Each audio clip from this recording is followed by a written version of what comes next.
All right, hey team, what is going on? Let us bring the volume down and get our screen fixed.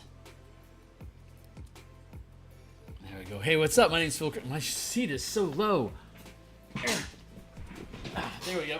Hey, my name's Phil Kearney. I create role-playing games, I illustrate them, I publish them online, and we are creating content for Dungeons & Dragons 5.5, specifically Color Mana and Martial Powers.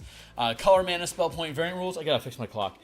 Color Mana Spell Point Variant Rules replaces the 8 schools of magic and fantasy and spell slots with the 5-color mana system for Magic the Gathering, using a 1-to-1 spell point ratio system. If you want to throw a 3rd level fireball, that's a red spell. You're going to spend 3 mana, and if you're devoting each point of mana to a specific color, it'll be 1 red and 2 of any other color that you want to throw that fireball. You can just be narrative and just leave it as a pool of spell points, like in the DMG, or you can devote each point of mana to a specific color. It gets more tactically, and it gets more complicated the more restrictions you place on your magic system. So you can cast any spell that you want with the mana pool, your full mana pool. So I could throw a dozen fireballs, or like protection from elements, and fireball, and contact, other plane, and simulacrum. Like, I can cast all these spells. I'm just spending points. It doesn't matter.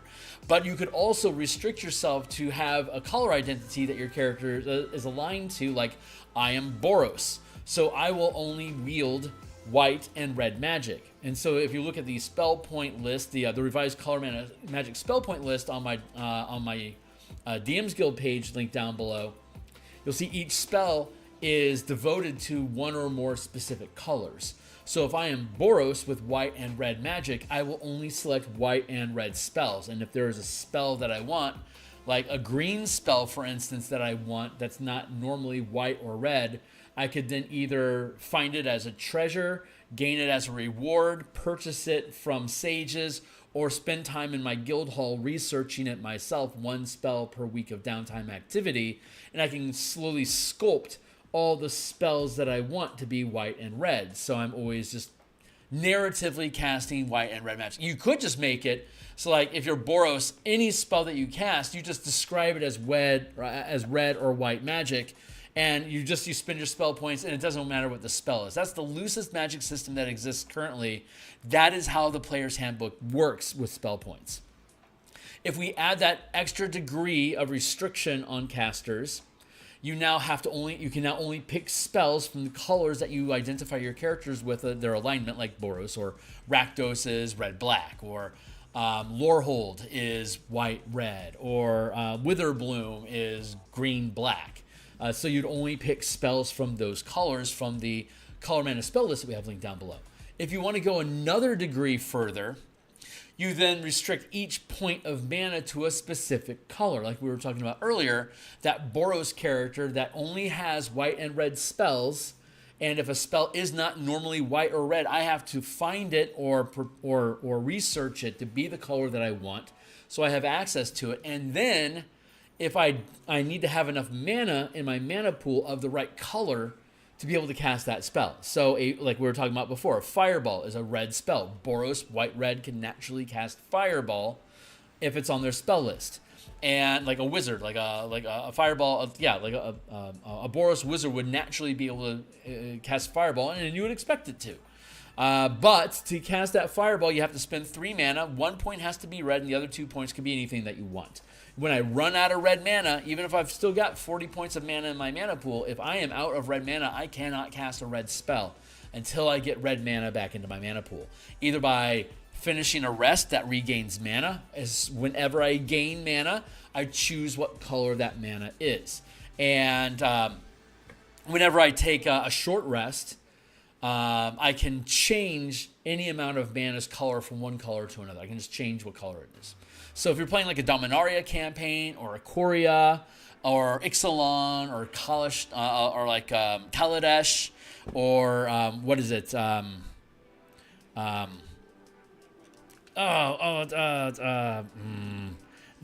artificers. It's not Kaladesh. Those are the dwarves and fighting the Eldrazi. It is. Is it Is it Caladan? No, that's the home planet of Muad'Dib. I can't believe I'm blanking. Is it Kalishtar? I think it's Kalishtar. No, that's the race of psychics on Eberron. I'm completely blanking. Anyway, you get it. Those campaigns settings, you can have all 5 mana in your mana pool. You just choose which ones you want and specialize. Like if I want to do just red magic, there's like a red, green, and a blue spell that I want to get out of my spell book, or I want to prepare as a priest today, then I'm going to make sure I have red, green, and black mana in my mana pool to cast them. So you just decide. But if you're in a more restricted campaign, like Alara, for example, you only have 3 colors. And so you'll have those 3 colors in your mana pool, and you will only select spells that are assigned, that are devoted to those colors as well. In Theros, if you are a worshiper of Ao, the god of white magic, then you have to have white magic, and then any other color is fine.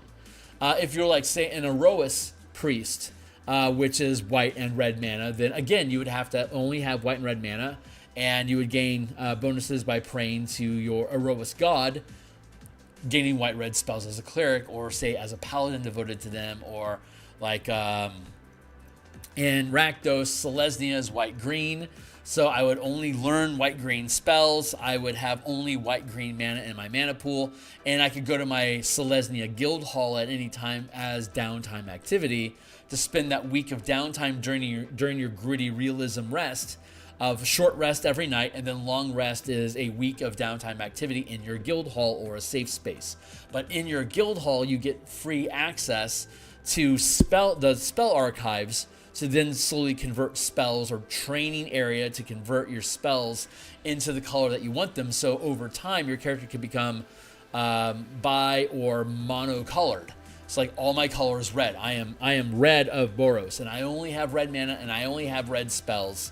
And I effectively, therefore, have no color or no colored mana, no colored spells, because when it's all the same color, it's as though it was universal. So those are basically the 3 different gears of restriction that you can place on a magic system like this.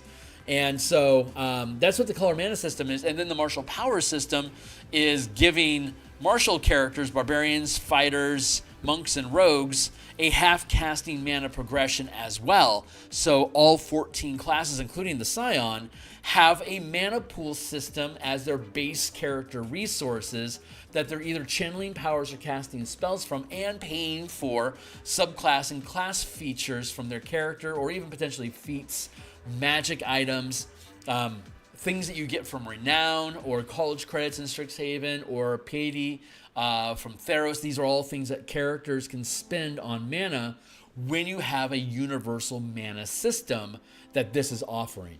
So we're in the process of publishing the Martial Powers book. We're doing the artwork for it in the mornings right now, Monday through Friday. So be welcome to dive into that and check out how that goes. But tonight what we're doing specifically is this document that I'm looking at, this is in the description down below. So anyone can look at this. Be welcome to read along with me. And as we complete the books, these are very rough drafts that we've been using for playtesting purposes. But once the book gets published on DMsGuild, we erase this information from online and replace it to a link to the DMsGuild. But the DMsGuild has a 100% free preview. So you only buy the book if you want to support me in making more books. Go ahead and read the book, run a campaign with it. If you're a DM, dive into it. If you're players, be welcome to build cool characters and jump on my Discord server link below and talk about how you want to build your characters. And when I run a campaign, if you're available, welcome to the team, because I playtest this stuff on my Discord server regularly on a weekly basis. Most of my team came here on stream. Like the cut of my jib, decided to jump onto the server. We're able to volunteer for the time that I'm running a game, and years later, here we are publishing the book. So on Mondays, Thursday nights, and Saturday mornings like this, we do game design, and then on Monday through Friday in the morning, we do the artwork for the books that we've designed to publish them. And then my books are always 100% free preview on DMsGuild. You buy the books because you want me to make more books. You can support me on Patreon if the books are too expensive. Like and subscribe would be awesome. Thank you. And that's enough shilling for now. So gotta hustle, So what we're going to do is we're going to tool down. Again, you can click into this document, link down below. And we're going to kick our way down to the end of the document.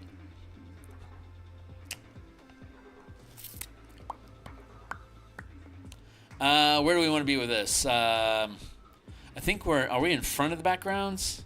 No, we're after the backgrounds. Backgrounds will be in this book. We're going to be updating the Color Mana Spellcasting book to have that be all the full casters. So between the two books, both of which are free previews, all 14, and the Scion will eventually come out, and we'll publish the Scion in a separate book. But these will all eventually be unified in using the same system, and then we can use them to build cool tools off of my Patreon as MTG fan content. So this is a long-term plan. We're going to be doing this for probably like books like this, these ideas. I'm going to guess we're going to be doing stuff like this probably for at least another 3 years, if not more. So we'll see how far down the rabbit hole 5.5 goes, and we'll just keep diving with it. Because we will never run out of MTG content to create. I'll be able to turn out stuff on a monthly basis, at least off my Patreon. So magic items. We have a magic point system that we have created. The rarity of the magic item determines how many points it has. And then the different properties of the martial power gear that we're creating have different point values. And this has been a very accurate system so far for the most part. We have translated all the armaments, armor, weapons, and currently we're converting implements. And everywhere you've seen these exclamation points, it means that the DMG calls this a common item, and our point value was 1, which is the amount of points. 1 or 2 points equals common magic items. So anywhere that you see exclamation points on this list is where the system successfully translated an item in the DMG into the Power Gear point crafting system.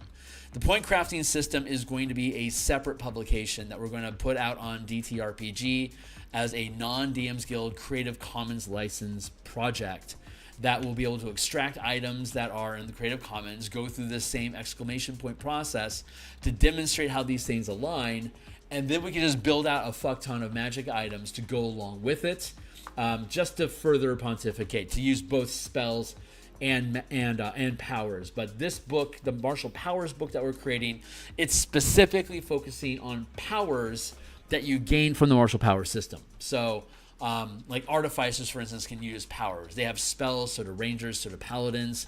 They can still use all the magic items from the DMG. Nothing changes there. But this is a the point system that we have been successfully establishing throughout these magic points allows us to create a regimented value of like how much can a magic item do before it actually shifts into another degree of rarity. And so we can take all of the magic items in the Creative Commons, convert all of them as we've been doing with these exclamation points, and then further build on that with both spells and powers. But we don't have to spell out the spells and powers specifically. We're just giving them magic item names and stuff that they do as magic items that we can respect the publishing rights of like the description of powers that's on the DMsGuild, and not get in the way, not violate that contract, and stay in good grace with publishing this on DTRPG and our Patreon by just basically changing the name of the magic abilities, or like just basically describing what the magic abilities do that we're infusing into the magic items. So that's the idea. But the point system stands. So we are going to then right, so we're going to go over to here, to this list here. We're going to take this list and we're going to take this one up to the point costs for reference. And then here we're looking at implements. And then we go here to the DMG, and here are the implement table. We've already finished common implements. We're now going into uncommon implements. And if I recall correctly, there are a ton of implements that we can make use of. Alchemy Jug, maybe not so much. But let's look at it real quick just to see what it does. But I think this one is a non-compliant item. So I'm just going to go ahead and immediately start choking on my words. But let's see what it does. Rank Jug, get on a liquid. Yeah, this is a conjuration item, and Martial Powers doesn't conjure stuff. So that's what spellcasting is for, is to conjure stuff, summon things, stuff like that. Martial powers are far more kinetic and far more inside the combat and exploration pillars of adventure than the research pillar or avoiding. Like, martial powers makes you better at achieving exploration, combat, and social encounters, while spells neutralize them. Like, there's the complaint that like a spell can completely obliterate an encounter with one casting of a spell, and it's no longer an encounter, it's just resolved. Martial powers doesn't do that. Martial powers empowers, increases your ability checks, your saving throws. It changes the action economy of things that you want to do. It imbues you with additional senses. It gives you skills and ability bonuses. It gives you feats and allows you to change different forms of movement so you can traverse different terrain and different types of exploration, and gives you advantages on your dice rolls, like literal advantage, as well as bonuses to dice rolls to make you better at social and exploration encounters, and gives you a ton of tactical options for the combat pillar of adventure. So while spells will neutralize an encounter and trivialize the challenge, martial powers makes it so that you're expending resources to have a massive edge in succeeding those encounters without nullifying the value of having them. It just tips odds in your favor to succeed at them by expending resources to give yourself those bonuses. So in that sense, it leans into adventuring instead of taking away adventuring. Kind of like how the older Ranger made exploration irrelevant because you could just succeed at everything involving the flimsy exploration pillar of adventure. Martial powers instead gives you bonuses to your ability checks. It gives you different types of senses. It gives you different types of movement that you can manipulate. It gives you additional feats that you can use with like different tools, gaining expertise in proficiencies. So it leans into you being good at the thing that you are currently challenged by, instead of nullifying that challenge. So it embraces the adventure, which is a more martial sort of feel. So given that, okay, so Alchemy Jug doesn't necessarily jive. Bag of Holding, I know, doesn't jive. Let's look at the Boots of Elvenkind. This is probably the first implement that's probably going to work with the powers as listed. And actually, while we're at it, again, the document that I'm working out of is linked down below. Anyone is welcome to take a look at it. Let me jump in here and peel open chapter 2 for the Martial Powers book. This is the Powers chapter, because as we go through these magic items, we're going to find we're going to be translating them into the power system. So we're going to want to reference the various powers that we can use with our bookmark over here. And this just gives you a demonstration of what the product looks like. So let me get this out of the way. Let's go back to the Boots of Elvenkind. What do the boots do for us? And I just want to say, hey, thanks a lot to everybody that's checking out the channel today. I really appreciate it. This stuff's so much fun to do. I love sharing it. I'm glad some of you guys are catching it. So what does this do? Uncommon Wanderer's item. So we know an uncommon Wanderer's item can have up to 4 points. So what does it do? While you wear these boots, your step makes no sound. Regardless of the surface you are moving across, you also have advantage on dexterity stealth checks. So gaining advantage on a skill check, advantage on one skill, that's worth 2 points. So 2 points equals advantage on stealth skill check. And what's the other crazy thing you can do with these things? Is it walk on any surface?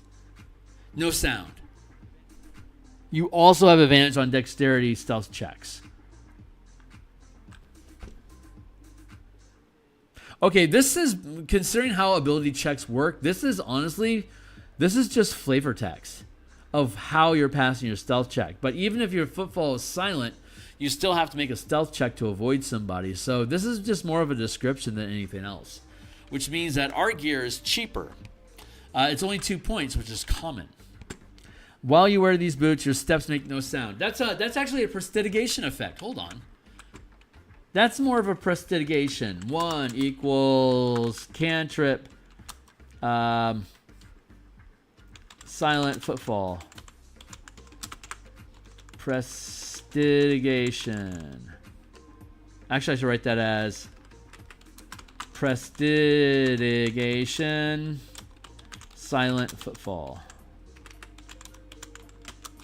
And that's a cantrip, which is worth 1 point. Because it's changing the sound that you make. That's a prestidigation thing. So that's 1 point there, and then 2 points for the advantage. That's 3 points. And 3 points in our system equals uncommon magic item. In the DMG, Boots of Elven Kind, it says uncommon magic item. This is yet another compliant item. Boots of Is it Vin or Finkind? I think you tell me, timer. Venkind. Elvenkind.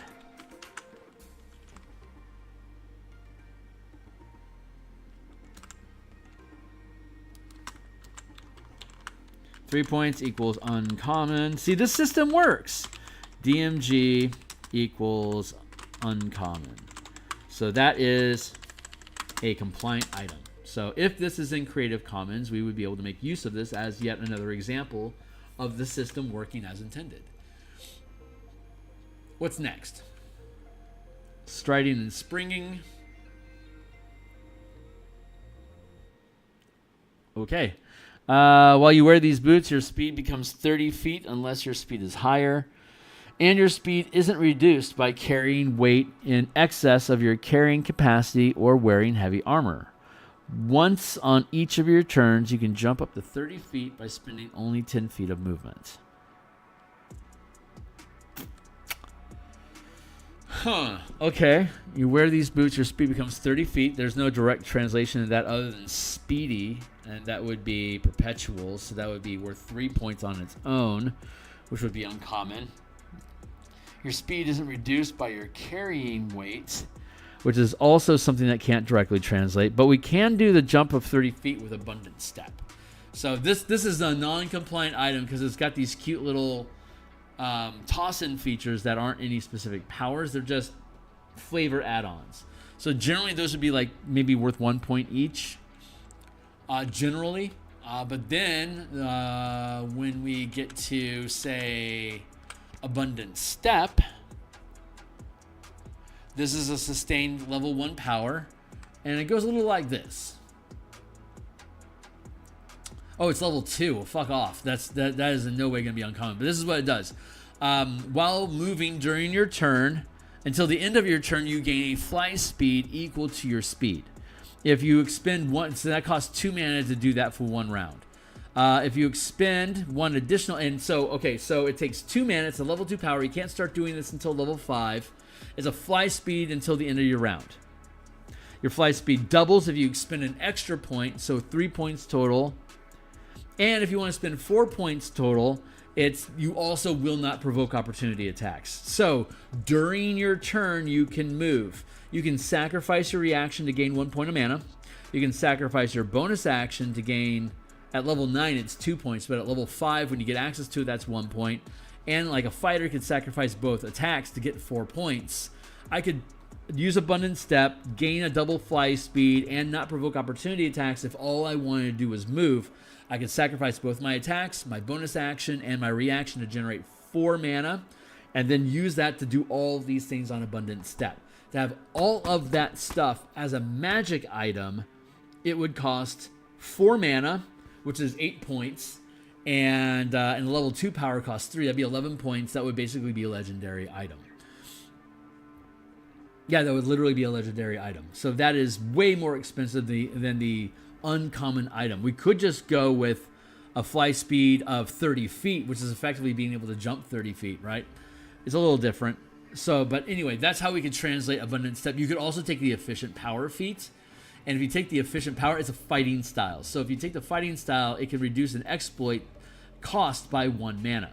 So we can make Abundant Step be 1 mana, and then we can sacrifice our reaction to generate 1 point of mana during combat. So I give up my reaction, but now I can fly for the rest of my turn. I can still use my bonus action, my attacks. If I wanted to push another point, like if I wanted to sacrifice one of my attacks, I can now do a flyby attack because my movement doesn't provoke opportunity attacks. So I could then use my bonus action, like if I'm a rogue using this, I could like say the dash action as a bonus action, burn my reaction to gain flight with efficient power, and then I'd want to keep my attack, and I'd want to keep my attack so I can do the flyby attack. But there you go. So anyway, that's how martial powers works, like that way. So this is a non-compliant object, so we're going to skip it. Alas, earwax. Boots of the Winterland. If this is changes tracks, how do you do? You have resistance to cold and can tolerate temperatures of 0 degrees Fahrenheit or lower without any additional protection. You ignore difficult terrain created by ice and snow. So resistance to cold damage, that is going to be adaptive resistance. It's on the same page as Abundant Steps. See, it's a level 1 sustained power. So that's going to end up costing us 4 mana, and we can just choose cold. So for 1 mana, let's go to our table of costs. So a level 1 sustained power.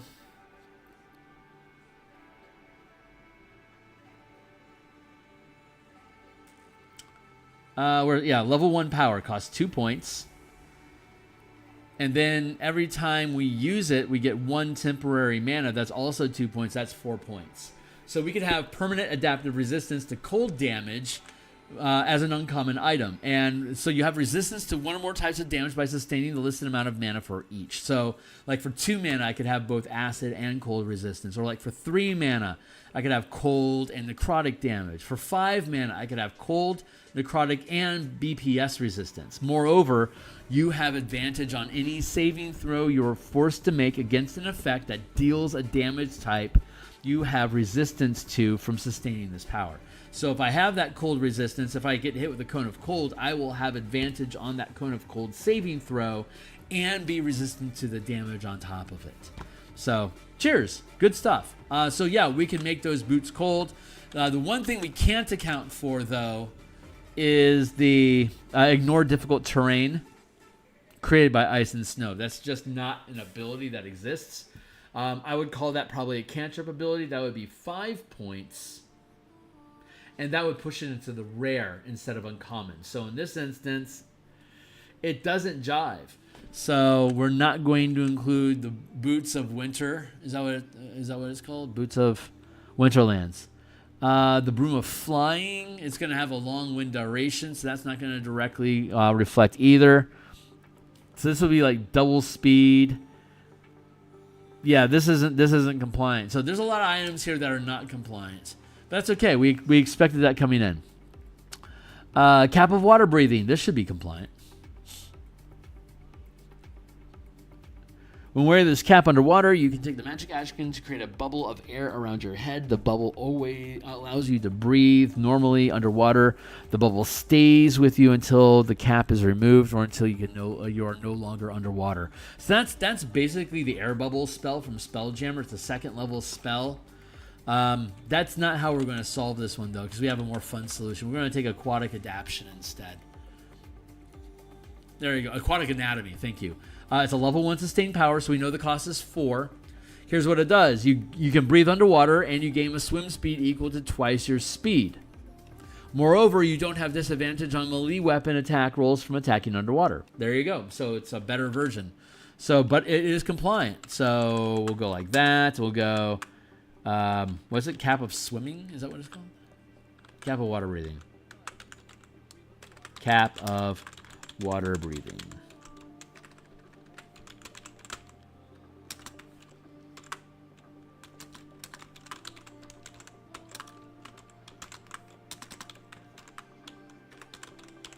Compliant.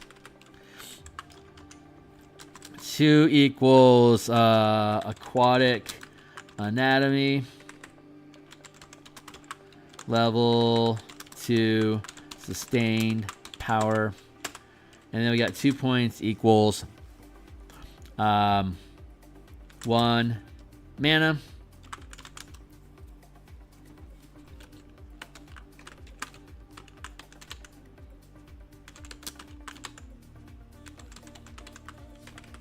Aquatic Anatomy. Level 1, thank you. And that is compliant. Beep. What else you got? What you got? I suspect the uncommon and rares will have a lot of them that actually work, but the very rare and legendary, maybe not. We'll see as we go. I'm open to not being successful with that. Hey, Cloak of Elvenkind, Vin. When you wear this cloak, wisdom perception checks made to perceive you have disadvantage, and you have advantage on dexterity stealth checks. So let's go to our list of benefits. Advantage on one skill check.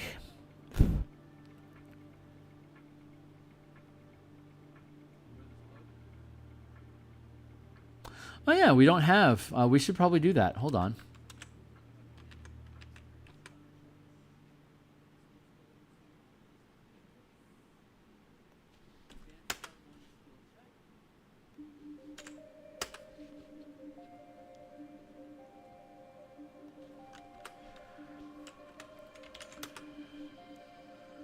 Those are expensive. Advantage on saves versus spells and magic. Disadvantage on weapon attacks against you. Advantage, and this will be disadvantage.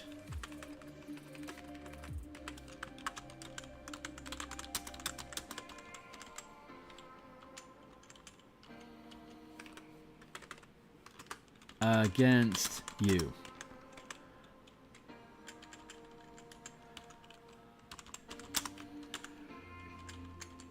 Yeah, go like this. On one, that's worth 2 points.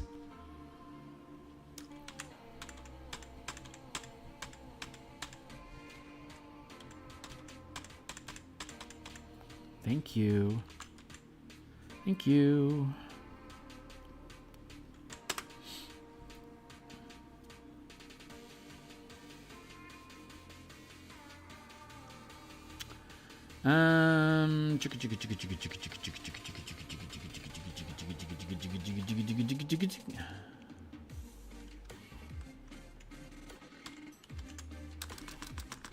Like that.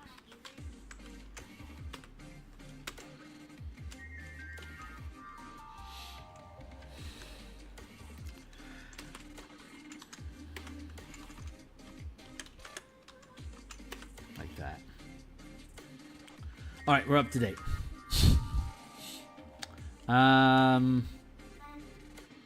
Yeah, so disadvantage and advantage, those are 2 points each. That's uncommon, so that works. So let's stay up here in our points, Kearney, and stay in our proper lane. There we go.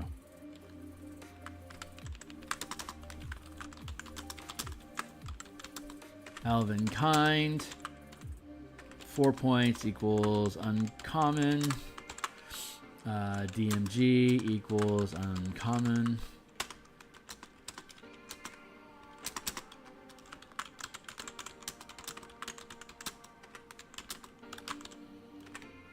On dexterity. Stealth. Is that right?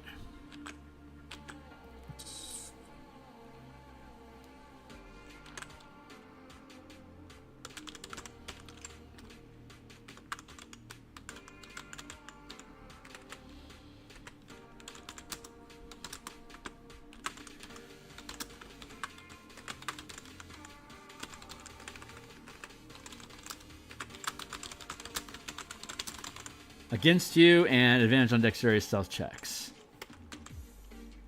There, compliant.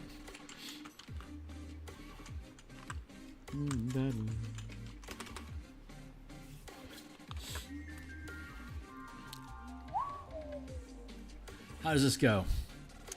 Cloak of Protection. This should be relatively easy. +1 AC and saving throws. So maybe not. +1 enchantment bonus is 2 points. And +1 advantage, and there's a +1 to saving throws. That should be about the same. So that'd also be +2. Yeah, okay, that works. So surprisingly, Cloak of Protection works.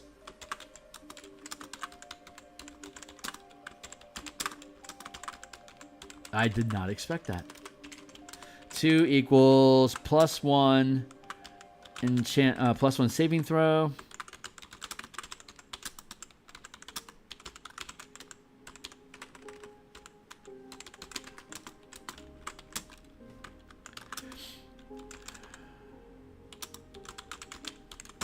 There you go.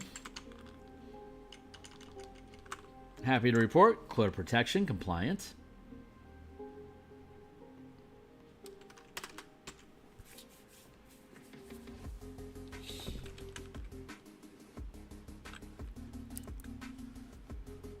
What's next?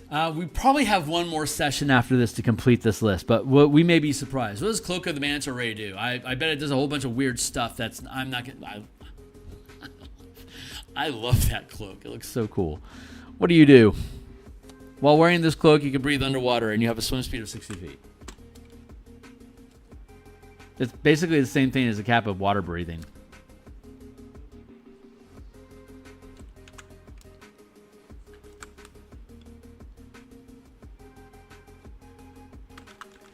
Cloak of the Manta Ray. It's the same thing, really.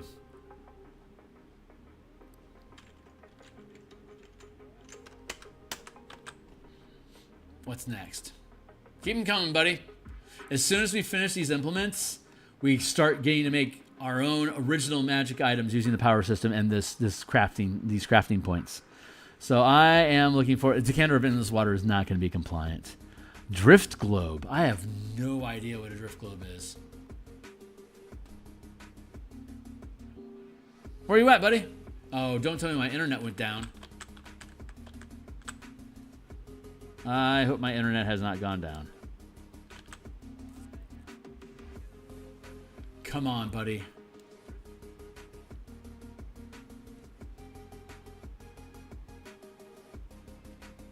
Okay, my internet works. That's good. It's just D&D's taking a shit.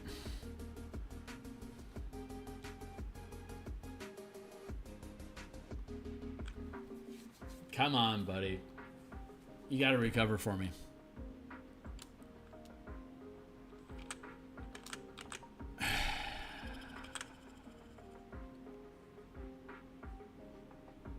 Well, when the internet shits out, what do we do?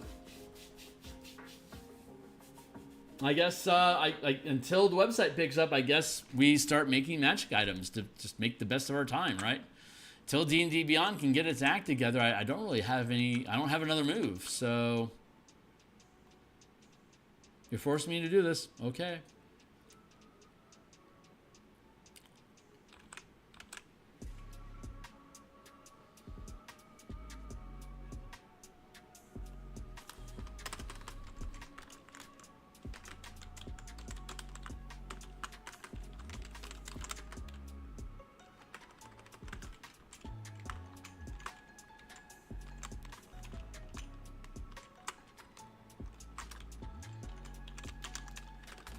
I just got rid of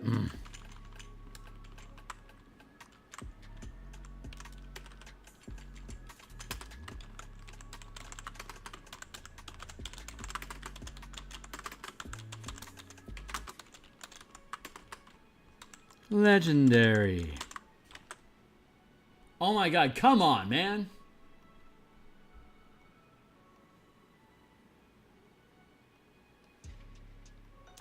Okay, well, I'm going to go to I don't want to make new magic items, so let's go to 5.5e, Drift Globe, magic item. Because if D&D Beyond can't give me the information I need, I'm just going to go elsewhere. I'm just going to go find it.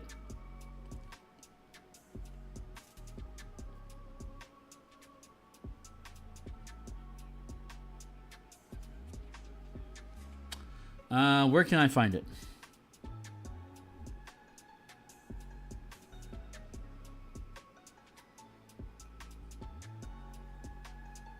I'm asking you guys to fulfill this for me so I don't have to go to a third party.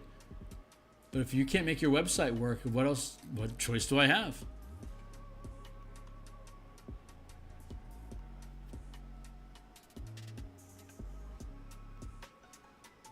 What choice do you give me?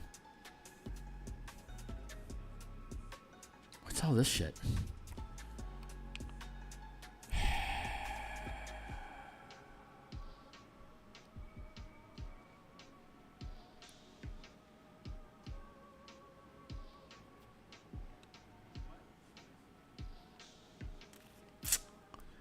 The small sphere of thick glass weighs 1 pound. If you're 60 feet of it, you can speak its command word and cause it to emanate light or daylight spell. Once used, the daylight spell can't be used again until the next dawn. You can speak another command word. Daylight is a 3rd level spell, right? That's worth 2 points. Cantrip's worth 1 point.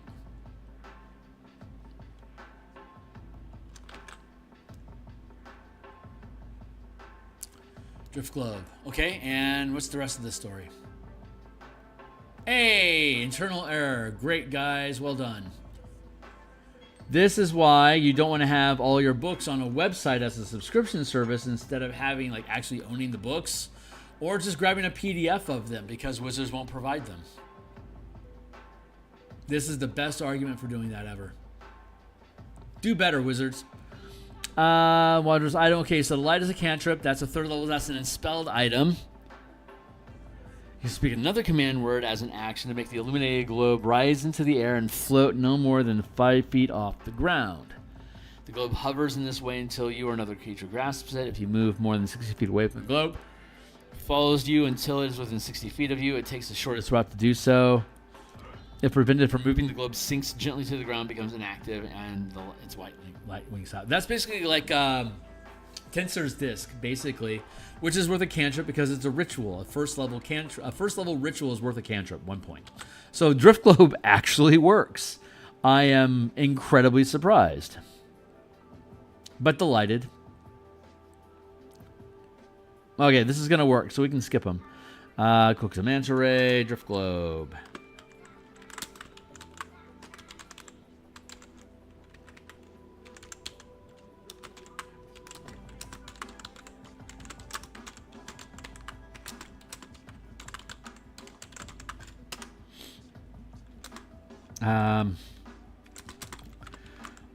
And spelled.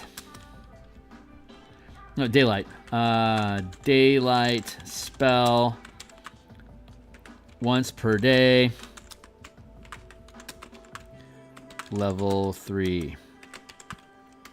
1 point equals light cantrip.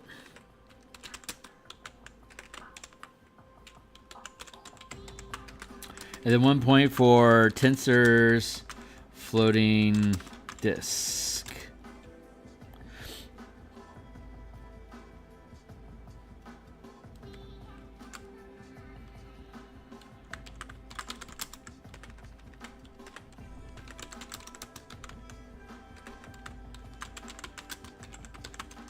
Half cost for a ritual. So daylight. Drift Globe compliant. How about Dust of Disappearance?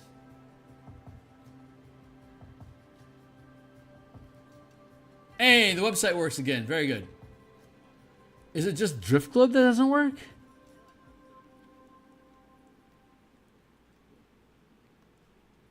Nope, it's back. Okay, everything's right as rain again. Cool, Yobo.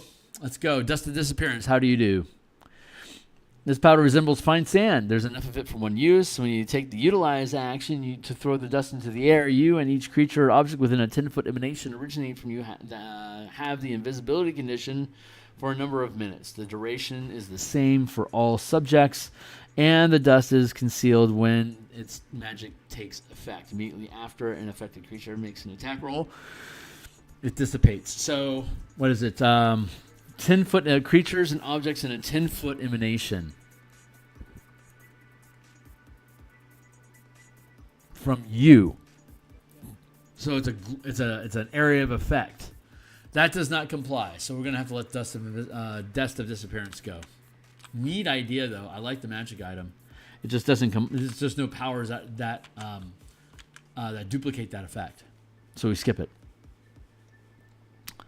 Dust of Dryness.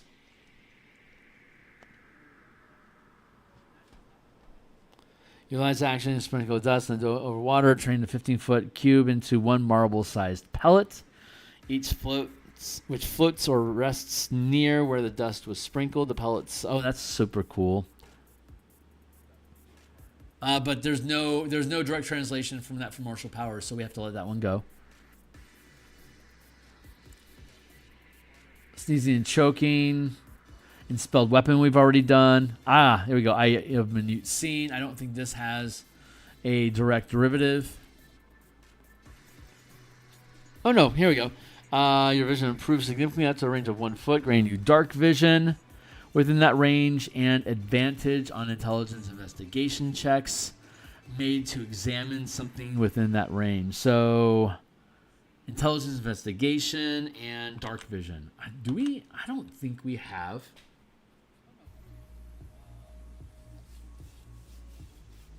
We don't have a power that grants dark vision. We really should. We have blind sense, but it's not the same. We should probably. I mean, I don't know why I never considered it. It just seems so. It's because we do custom classes. If you want dark vision, you just take it out of a class. You just take it as a class feature and give up something else that normally wouldn't have it. That's kind of how I roll as a DM, so I never really thought about it. But I really should have thought about it. And there's a space like literally right here. Dazing Strike, Daunting. Yeah, I could put dark vision right here, and then shift these down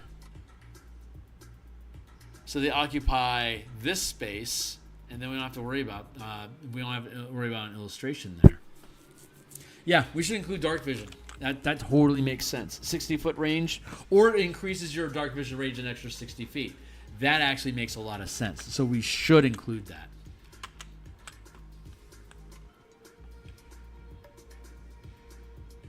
Give me a hot second here. I'm going to take a detour.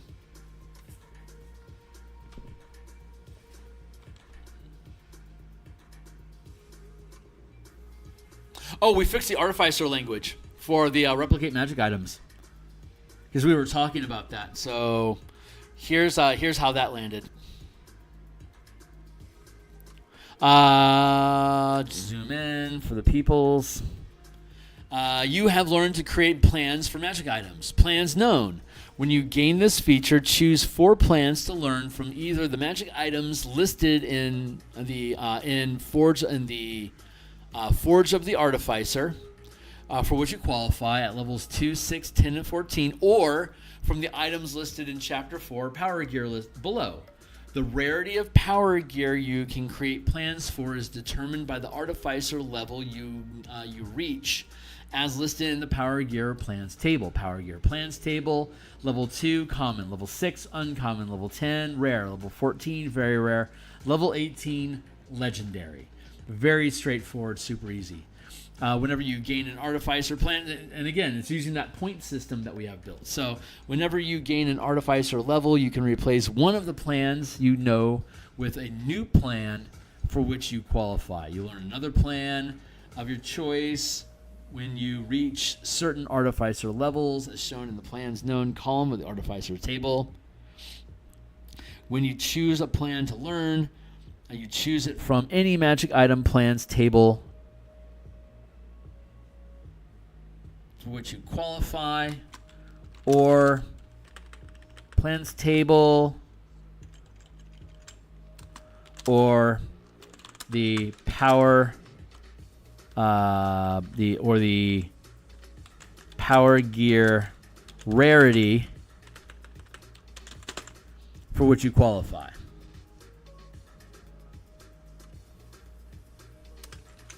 Period. There you go. And then creating an item. Whenever you finish a long rest, while you hold your Tinker's Tools, you can create one or more magic items based on the plans you know for this feature. If a created item requires attunement, you can do so immediately. If you choose to attune to it at a later time, you must spend a short rest focused on only that item while being in physical contact with it as normal.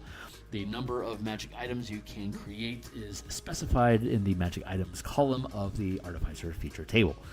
Each item you create must be based on a different plan you know. You can't have more magic items than the magic item column of the Artificer feature table specifies for your level. If you create an item that exceeds this number, one item, your choice, vanishes. And you can use a wand or weapon created by this feature as a spellcasting focus instead of artisan tools. When you have more. The number of magic items you can create is specified. Each item you create must be based on a different plan you know. You can't have more magic items in the magic items column of the artificer feature table as specified below. If you create an item, whenever you finish a long rest, while you hold Tinker's Tools, you can create one or more magic items. If a created item requires attunement, you must do so immediately. If you choose to attune to it at a later time, you must spend a short rest as usual. While being in physical contact, the number of magic items you can create is specified. The items, you can't have more items than the magic items column of the artificer feature table specifies for your level.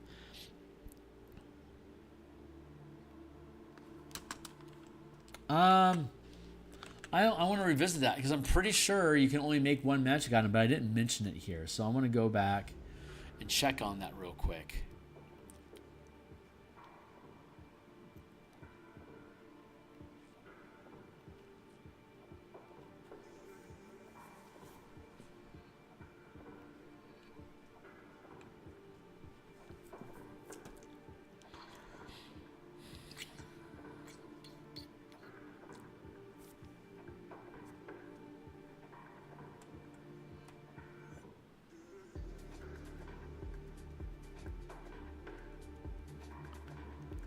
Requires it when you reach certain artificer levels. You can't have more magic items from the feature than the number shown in the magic item column table for your level. If you try to exceed that number, the oldest item vanishes, and then the new item appears.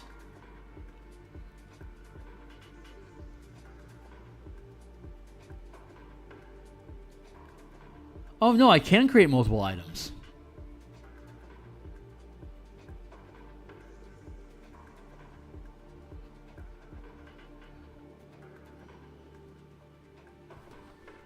I'm going to grab that real quick.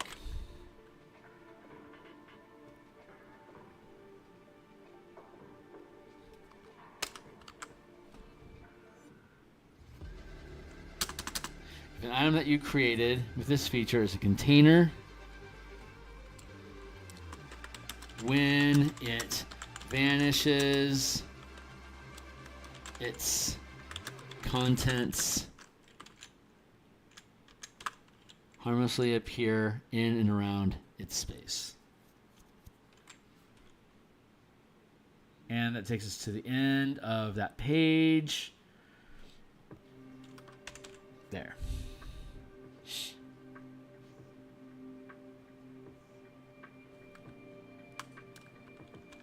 Resolve that problem. Yeah, we can make multiple items. Wow, we can make multiple items. Oh, wait, we were there to do dark vision. Damn it, Kearney.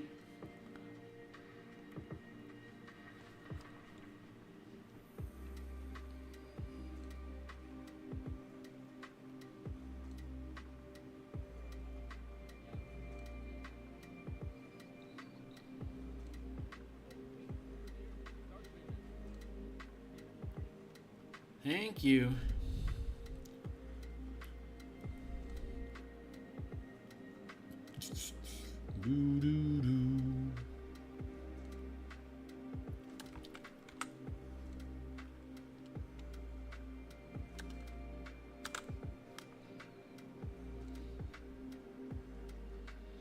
Okay, let's do it like that. Let's go with dark vision.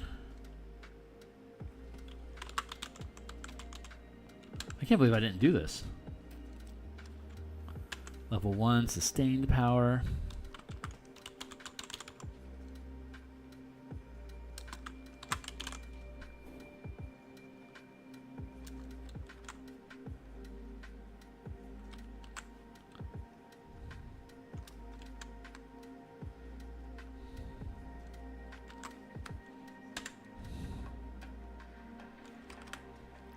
Duration sustained. Come on, buddy. Work with me here. Sustained.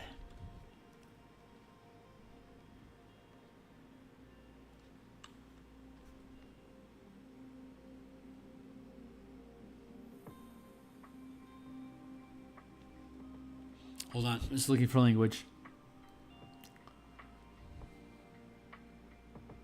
You gain. Thank you. You gain.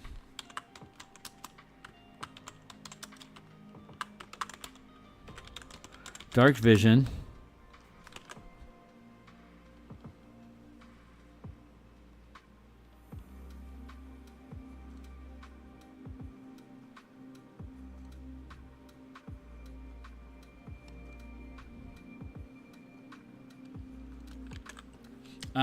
You gain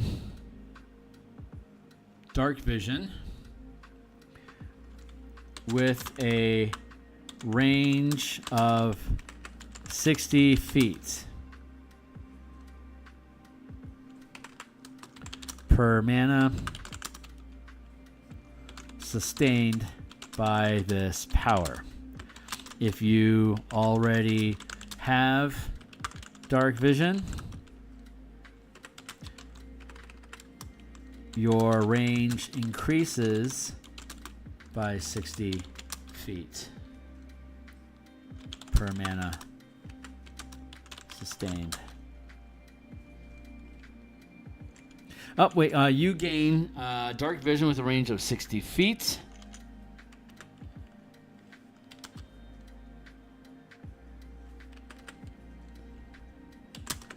If you already, this is going to limit it. If you already have dark vision, its range increases by 60 feet.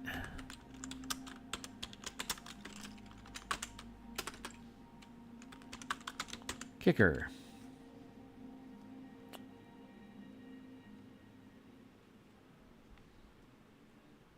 Let's go find a kicker real quick. Should say kicker 1+, but I want to find a kicker just so I can grab the formatting.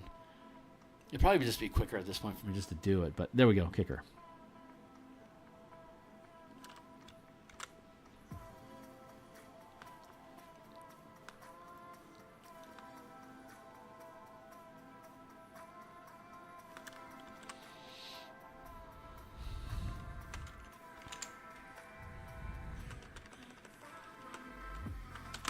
Your dark vision range increases an additional 60 feet per mana kicked.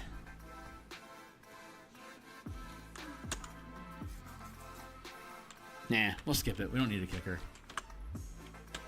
Good enough. How's my spacing? 11. Should technically be 10 now. We changed it.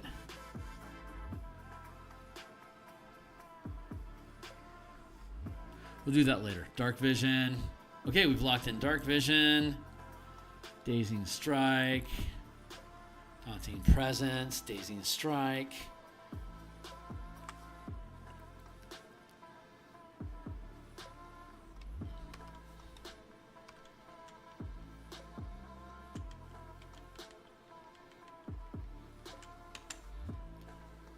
Disarming strike.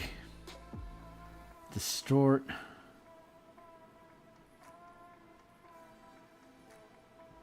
Can we make that work? I don't think so. Oh, I did something wrong. Hold on. What did I lose track of?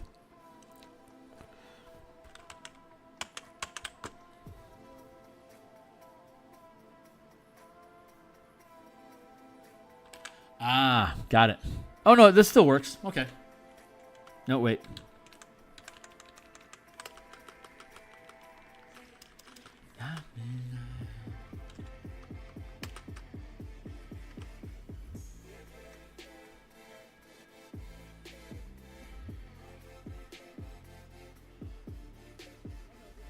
Too many.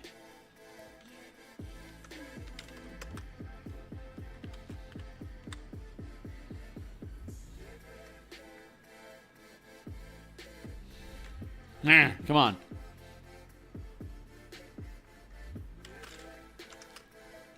There, that lines up. Cool. Okay, good. We're back in alignment. Nice. Okay, great. So all we really did was just got rid of a gap down here that we're going to have to fill with artwork later on. So we just lightened our load a little bit by adding dark vision. Now we're going to scroll up here to our sustain powers, And we're going to add dark vision.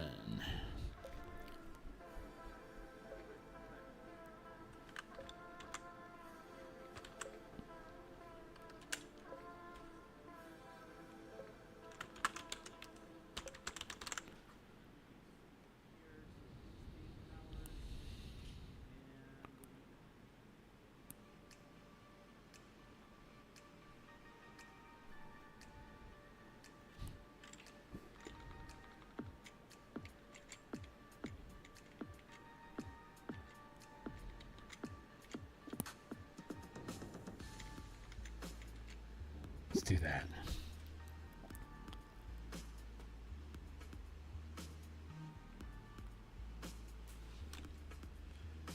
This one's a little off. There we go. Now this one's a little off.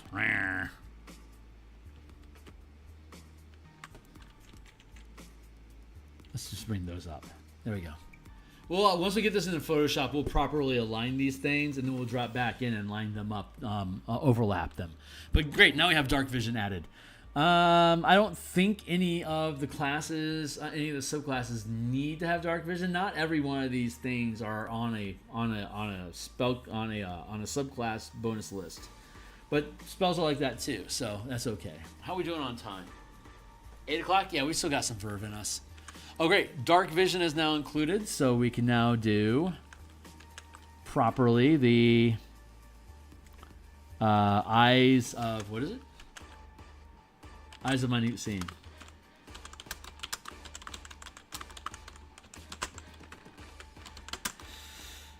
It's not going to work out. The advantage on investigation is going to be a +2 bonus. The dark vision itself is going to be a +2 points. And then the point of mana for it's going to be 2. That's going to be 6 points. That's going to make it rare, not uncommon.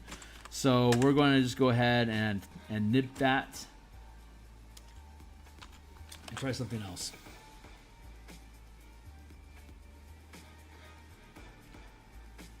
I mean, I guess we could technically make it work by declaring it a feat, but that's not really in the spirit of it. These crystal lenses fit over the eyes. While wearing them, you have advantage on broken wisdom checks that rely on sight and condition. With clear visibility, you can see out details of extremely distant creatures and objects as small as 2 feet across.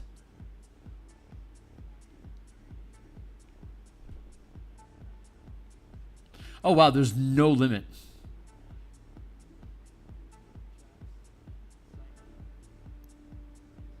It doesn't define what extremely distant is, but in Spelljammer, that could be hundreds of millions of miles. You'd probably want to use our visibility tables, but I'm not going to bother with that here. These are just non-compliant, so we're going to give them a skip. Neat, though. Gloves of missile snaring. That is an armament. We've already done that one. Gloves of swimming and climbing. We have not done yet. So let's see how you do. Climbing and swimming don't cost you extra movement. You get a +5 bonus of strength. Made to climb and swim. That's a that we don't have anything that directly translates into that, so we're going to skip it. I'm fine with that. Ooh, gloves of thievery. Maybe this is an item that's compliant. I'd love that. While wearing them, you get a +5 bonus to dexterity checks, and dexterity checks made to pick locks. Sleight of hand and pick locks. A +5 bonus is essentially advantage, so I'm just going to call it that. Gloves of thievery. So it's technically not compliant, but it's close enough. Gloves of thievery. 4 equals uncommon. DMG equals uncommon. 2 equals advantage on dexterity, sleight of hand, skill, checks. This is what I'm looking for.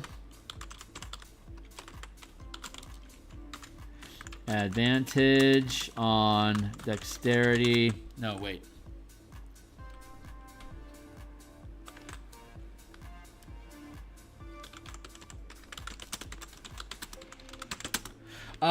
We could do it this way, But we have an alternative.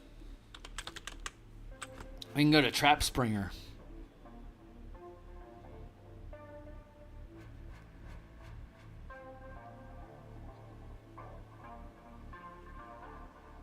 There it is.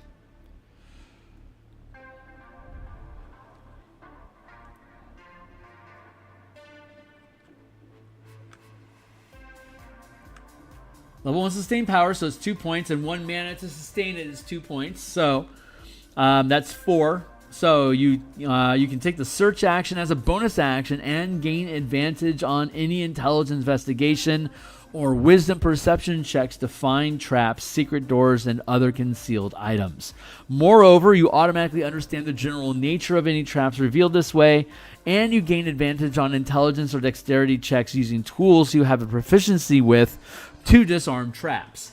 This is far better. So, but sleight of hand and dexterity, so it doesn't quite jive. So but we could make like thieves' tools of tools of Trap Springer tools. There you go, Trap Springer tools. These while holding these magical lock picks, you gain the Trap Springer sustained power, counting against your mana limit. But we'd make them rare so that it doesn't cost against your channel limits. So, but Gloves of Thievery, these are compliant. So we're gonna let those sit. Slightly different from the Trap Springer, but that's okay. Trap Springer is a little bit more universal. Cheers. Let's see. Dip. Up. Goggles of Night.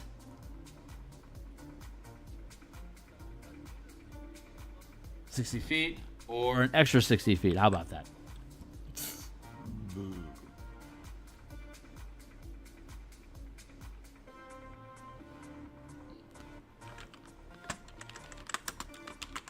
Goggles of the Night. Is that the right word? Goggles of Night.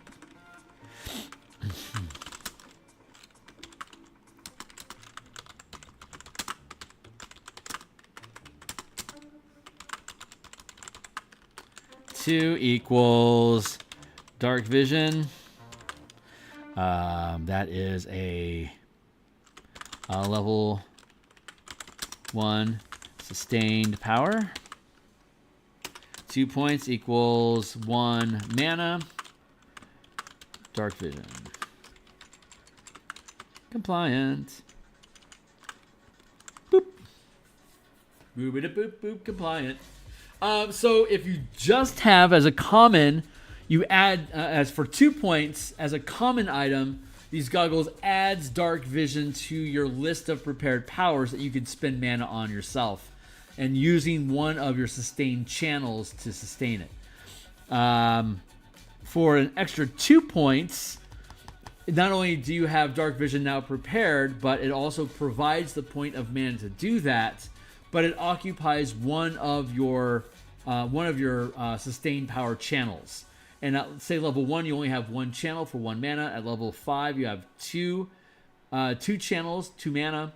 9th level, 3 mana, 3 channels. This would eat up, for 4 points, this would occupy one of your sustained channels.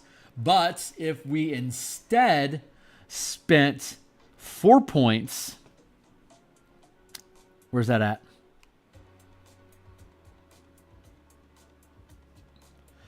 To make using that power perpetual for 4 points, or a total of 6 points, it now is, you have the power, you have mana that sustains it, and it doesn't tie up any of your channels. So that would go from common to uncommon to rare, and then for very rare, we could add like advantage on the skill, like instant skill to add on the advantage. That'll take us to 10 points, which is very rare. And then to make it legendary, like the alert feat, we tack that on for 11 points. Like the alert feat and maybe like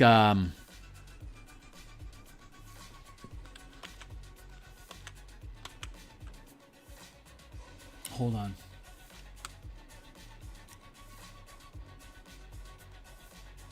It's an exploit. Quick assessment. Thank you.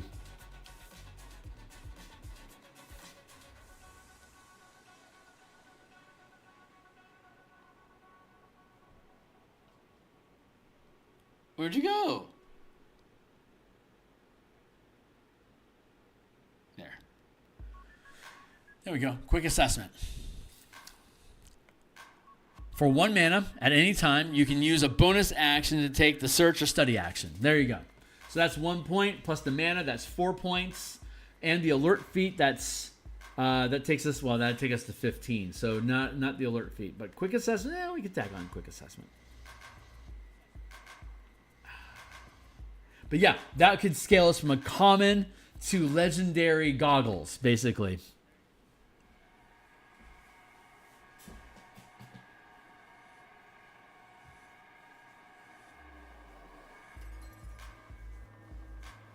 Yeah, I like that. So that's the kind of stuff that we're going to play around with. So we'll basically pick different pieces of gear and just like goggles and like hats and gloves and boots. We'll make different magic items that scale from common to legendary using the power system in these crafting points. And then as an artificer, you can choose these plans, and like at level 10, you can choose any of these magic items up to rare value to create them with the rare, common, and uncommon, and rare effects stacked up. And then when we get to level 14, you would then be able to upgrade that item to very rare, and at level 18, you could update it to the legendary item and have a whole bunch of these pieces of gear kicking around. That's as intended.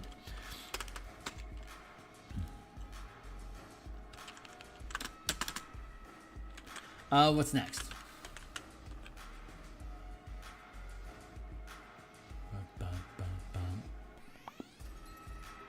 There's so many items. Oh my god. We're going to get done with the uncommon items today, and that's probably about it. Hag-Eye. We'll look at that. But then on Thursday when we come back, we'll work through the rare items and the very rare items and the legendary items. On Thursday, we should be able to get through all of them.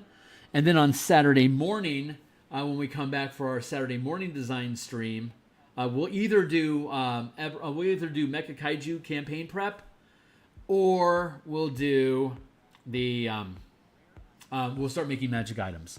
And if we end up doing Mecha Kaiju campaign prep, we'll start doing brand new magic items on Monday next week.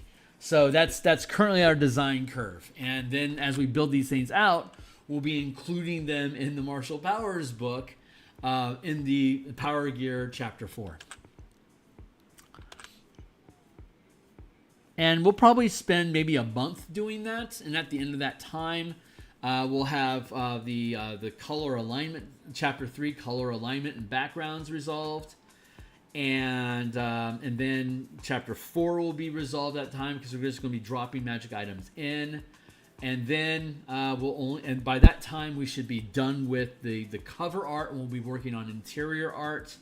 And then the only chapter, then we'll have the DM Toolbox chapter left called the Power Campaigns. That will be our 5th chapter, and then we'll have the appendix of sample characters, and we'll build out those sample characters and build artwork for those characters. And when we get done with that, we'll be done with the book, and we're probably looking at, I'm going to guess, 80 illustrations throughout the course of this book. A lot of illustrations. We're going to pick up some stock art that we've made ourselves already over the years to try to fill in as much of that content as we can. But we're going to be doing a lot of original art, and we're probably going to be pulling from a ton of Magic the Gathering cards to do it. So I'm honestly very much looking forward to this. So, okay, let's get on. So that's our plan. So we're going to get through the uncommon items today. And then tomorrow, and then on Thursday, we'll pick up the rare items. So for now, Hag, 3 charges. The things with charges never work out right. Yeah, since this isn't going to jive, we're going to let that one go. That was the Hag-Eye, Eye of Hag. Helm of Comprehending Languages. This will be a home run. You can cast Comprehend Languages from it. So we're going to go the Helm of Comprehend Languages. I already know this one's going to work.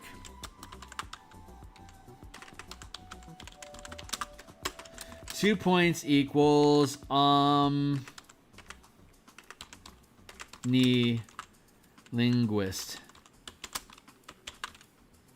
which is level 1 sustained, and then 2 equals 1 mana. Omni-Linguist. And Omni-Linguist, for those that are curious, you can look it up in the document that's linked down below, but we have it formatted here for your convenience. Come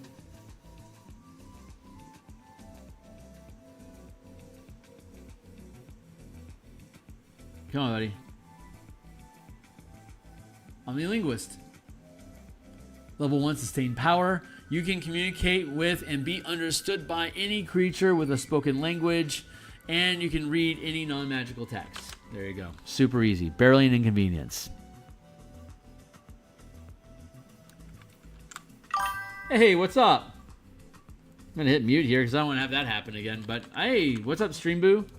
I appreciate you, Stream Boo. Thanks for spending some time with me here, buddy. Enjoy your band. Bless you, Stream Boo.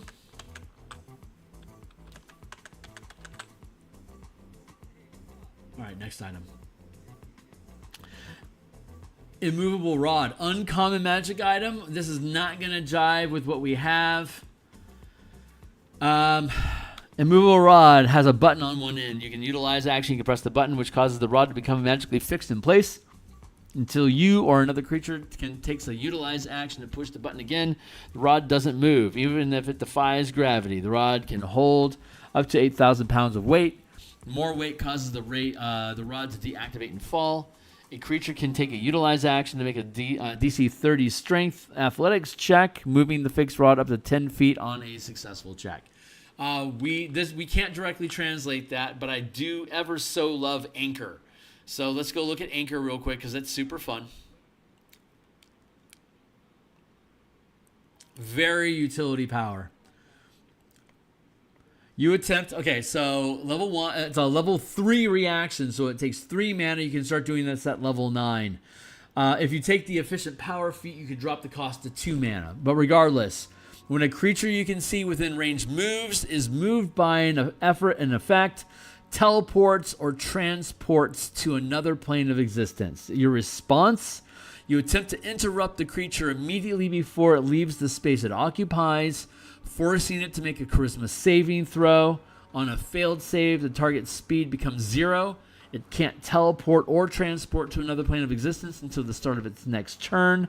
Additionally, until the effect ends, the target gains the hover trait, and it can't be moved by any effect. So it basically becomes an immovable rod that just simply cannot be moved until the start of its next turn as a reaction. So it locks things in place. You as well, by the way, if you fall off a cliff, you can hit yourself with Anchor and automatically choose to fail the saving throw. And you would be able to freeze yourself in place and not fall. And you would have until the end of your next turn. Until the start of your next turn, you would then start falling again. But if you start falling and it's not your turn, okay, that sticks you in place. Your team has a chance to rescue you. Or you could, once you start falling, now that it's your turn, you're no longer falling. Or rather, since you're not falling until your turn, now that it's during your turn, you could use like a rope to lasso a ledge or something like that, or whatever, to catch yourself. So that's the idea there. So Rod of Immovable Rod does not comply with martial powers, but we have something that's interesting and close to it that affects creatures specifically. Instruments of the Bard.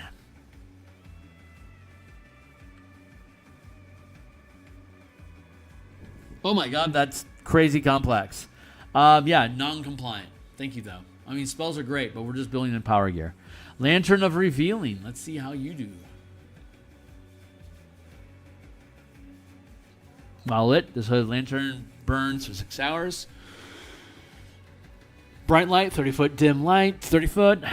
Invisible creatures and objects are visible as long as they are in the lantern's bright light. You can utilize the action to lower the hood, reducing the lantern to dim light in a 5-foot radius. Oh wow, that's just automatically see invisible creatures. That's like blind sight 30 feet. That is way too expensive to be an uncommon magic item for using martial powers. So we're going to skip that one. Great item though. Nature's Mantle. I have no idea what that is.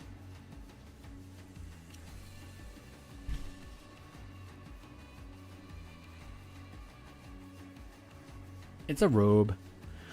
The cloak shifts color and texture to blend with the terrain environment. While wearing the cloak, you can use it as a spellcasting focus for your druid or ranger spells. While you are in an area of light that is lightly obscured, you can hide as a bonus action, even if you're being observed. Let's go look at Vanish. I have the hiccups.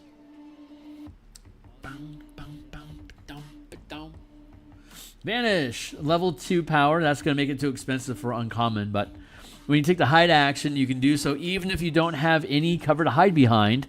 And the minimum result of your ability check is 15, even if your result is a lower number. You can remain hidden this way, even if you aren't behind an object that can conceal you until the start of your next turn. The invisible condition ends early if you attack, cast a spell, or channel a power, unless you use the subtle channeling power. So this basically just lets you disappear. But it's 2 mana. You can buy it down with efficient power to 1 mana. So it'd be 3 points for level 2 power.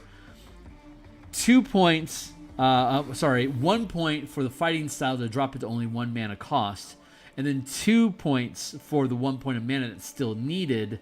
That would be a total of 5 mana, which would push it into rare. The uncommon cuts off at 4, so we can't quite make the Nature's Mantle jive, and that doesn't even take into account that we can use that as a spellcasting focus. So that is a non-compliant item. We are not going to catalog that one. Oil of Slipperiness.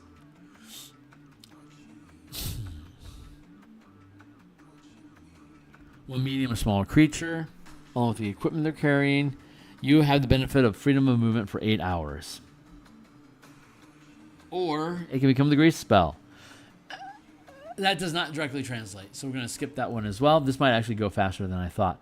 Pipes of Haunting. What does that do? Neat. I love the magic item illustrations. These pipes have 3 charges, and I hate charges. They never work out for us.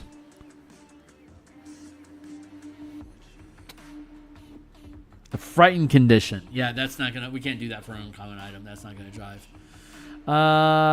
Pipes of the Sewer. I think that's a rat summoning, right?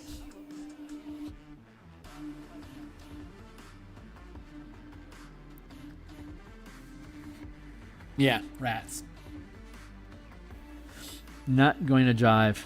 Potion of Growth. Oh, that's... Well, we'll see. When you drink this potion, you gain the enlarge effect of the enlarge reduce spell for 10 minutes. So that's going to be giant size, which is large for 2 points. And then... it lasts 10 minutes for 2 points. Well, let's check our duration list. 10 minutes plus 2 points. Giant Growth is a 2nd level power. Let's go find it. Stinker.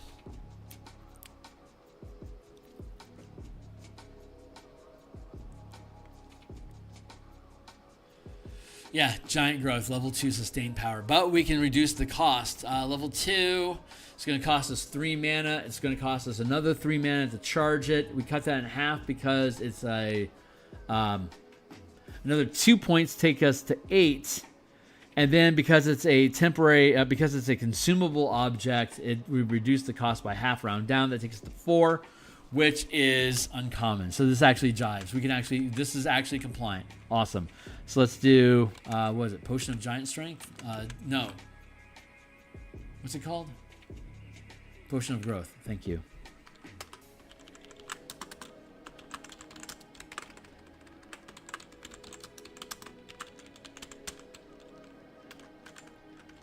Three equals giant growth.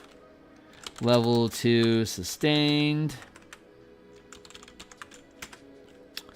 2 points equals sustained for 10 minutes.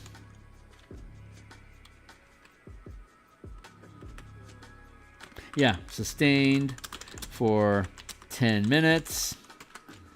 And then 1/2 equals consumable.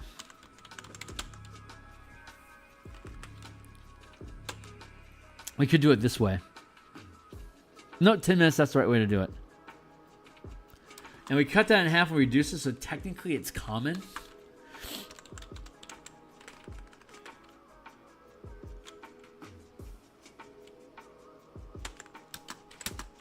Two equals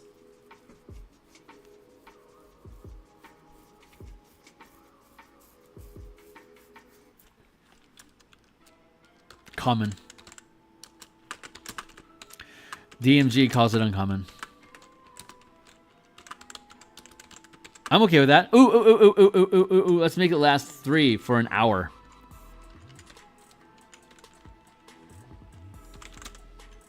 There. Now we get our 3 for uncommon. Ah, we cheated the system by expanding the time frame. Go us. Cheaters win. What's next?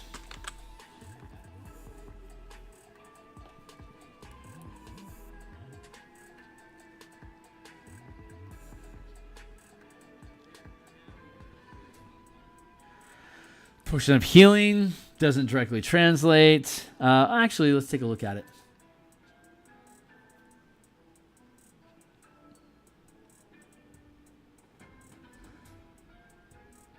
Huh. That's a one-time use consumable. Cure wounds and spelled magic is 2 points. That technically doesn't jive, so we're going to skip it. Whoa. Potion of water breathing. Again, that we already have the aquatic adaptation, which is already uncommon for perpetual use. But okay, let's take a look at it real quick, though. It is level 1, so that's 2 points. How long does it last? How long does it last? That's really going to determine. 24 hours?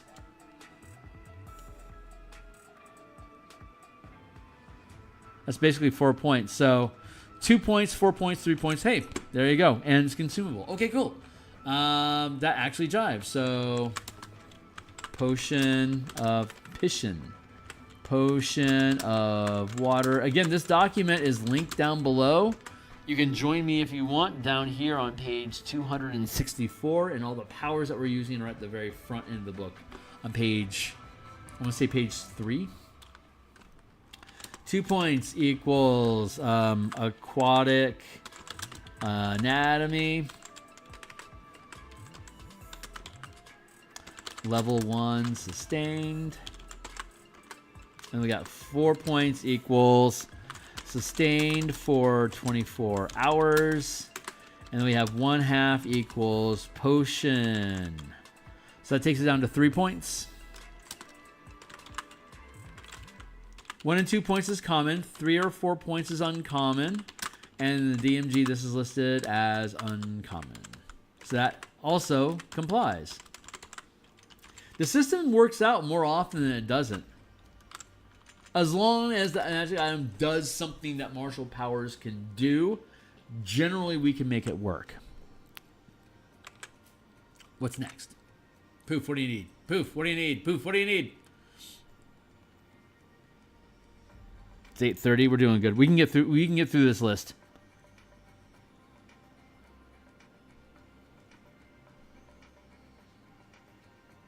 Quaddle's Feather Token is a conjuration item that is not going to fly. But let's go look at Ring of Jumping. That's cool. You can cast Jump from it. You can target only yourself. That's an Enspelled item. Level 1 Enspelled item. Perpetual use is expensive, so what we're gonna do is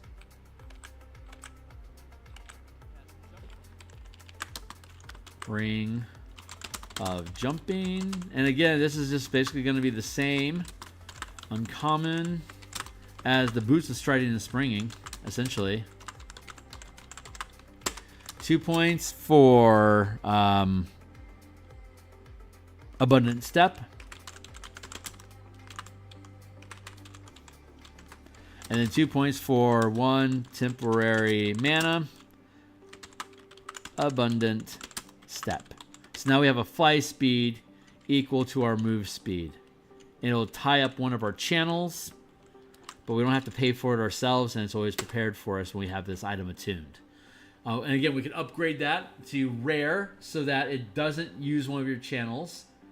And then we could take it to very rare. Oh, I don't know, double your speed, and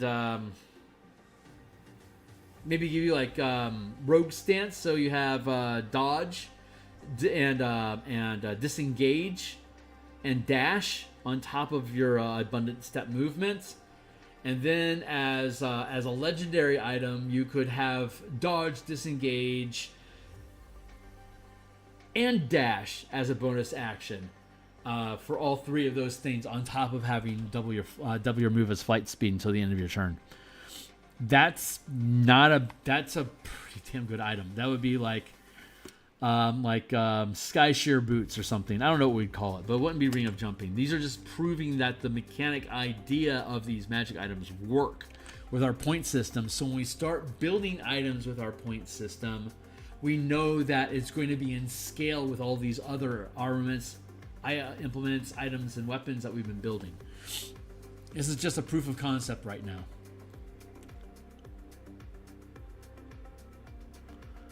And again, the Ring of Swimming is just going to be aquatic adaptation.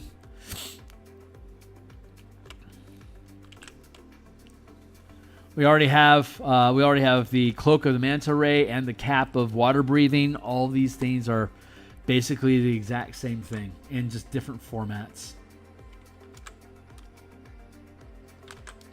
And this one's called Ring of Swimming.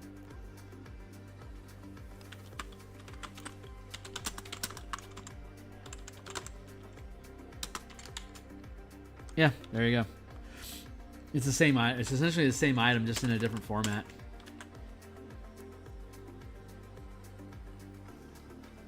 Ring of Warmth. I don't think this is going to directly translate, but let's take a look at it.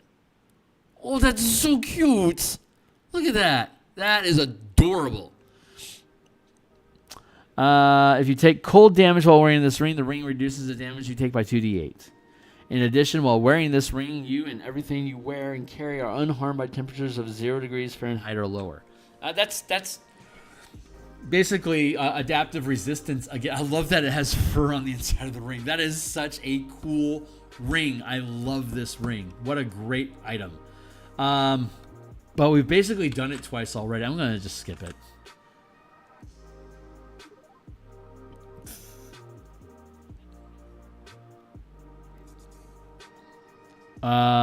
That's a conjure. Row of useful items is conjurations. We're not going to use that. Rope of climbing is not going to directly translate. It basically just creates a magical rope that climbs. Yep, that's not going to directly jive. But when we rebuild the Arcane Archer, we can build the rope of climbing into the Arcane Archer to kind of resolve the grappling line that you fire. Stone of Good Luck. Let's see what this guy's all about.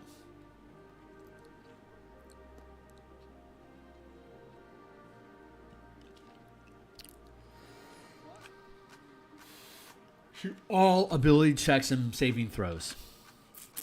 Does that translate for us?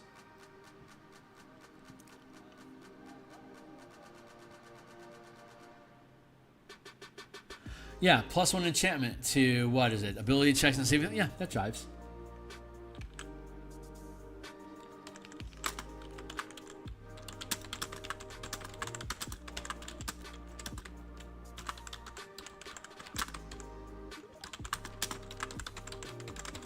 It's coming true, boys. It's coming true. +1 enchantment, +1 ability checks, bonus enchantment. 2 equals +1 saving throw bonus enchantment.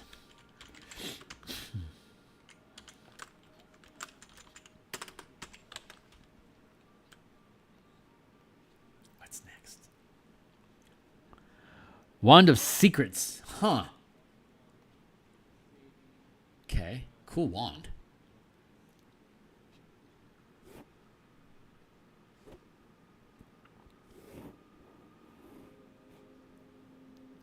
What? While holding it, you can take the magic action to expend 1 charge, and if a secret door or trap is within 60 feet of you, the wand pulses and points at the nearest to you. That's basically like Trap Springer, but this automatically succeeds. I'm going to say it doesn't directly translate, but we were looking at the Trap Springer ability earlier, so check that out if you didn't see it. And that technically takes us through the uncommon items. So let's go down here and let's go with rare, and then we already have rare, and then we have very rare and legendary. We already have those. So we already did Boots of Speed for rare. That totally worked out.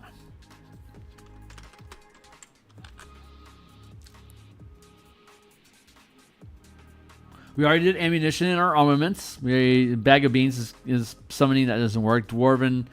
What does the Belt of Dwarven Kind do? Here I am dipping into rare items. Let's do it. While wearing this belt, you gain the following abilities. You know Dwarvish. That's a language. Omnilinguist. That's a proficiency. So that's an origin skilled feat. So that's 1 point. Advantage on charisma persuasion checks made to interact with dwarves and Druger. That's going to be 1 point because it's very specific. Constitution increases by 2. We can't duplicate that. Grow a full beard. Dark vision. We can do that for 4 points. And resistance. We can do that for 4 points. That's 8 points. That's overclocking rare already. So Belt of Dwarven Kind is kind of broken. It doesn't really work. Boots of Levitation. Levitation, second level spell. That's going to be 3 points.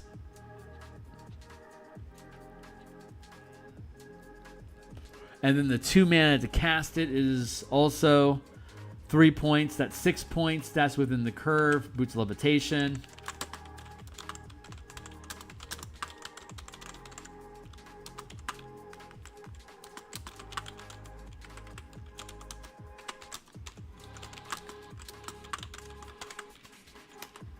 Three points equals Levitation, level 2 spell. 3 points equals 2 mana. Levitation. That's 6 points total. The range for rare items is 5 to 7 points. That completely jives. Boots of Levitation are legit.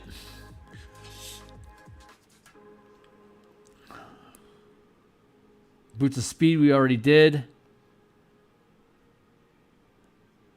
How are we doing on time? Okay, let's burn. We'll spend another 15 minutes here. Let's just get some more stuff done. We'll finish it out, and then we'll be done for the day. And then we'll dive back in. Ooh, Dimensional Shackles.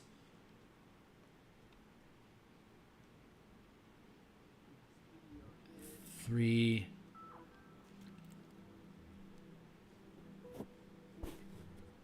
You can take the utilized action to place these shackles on the creature that has the incapacitated condition. Prevent a creature bound by them from using any method of extra-dimensional movement, including teleportation or travel to a distant plane. They don't prevent the creature from passing through an interdimensional portal. You and any creature designated in the attacking area utilize action once per day. The bound creature can make a dexterity DC 30 strength. Okay, we could drop that cost by 1. So it would normally be 3 points. No, it'd be 4 points for the... I think it's... Hold on, because Anchor... We looked at Anchor earlier. It prevents teleporting and plane shifting for 1 round. So we're going to make it perpetual, which is going to add... So we know that the cost for making a power perpetual is 4 points. Normally, it wouldn't be allowed to be perpetual, but this gets to violate that. Perpetual equals 4 points. It's a 3rd level power. It's a 6 points. 6 points plus 4 points. That's 10 points. But it doesn't prevent movement.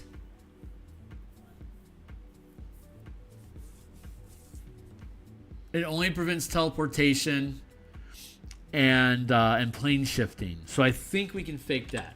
Technically, it doesn't fold in perfectly, but we can still do it. Shackles, dimensional shackles. It's gonna be 6. It's gonna be 5 points from us equals rare. DMG equals rare. So it goes like this. It goes.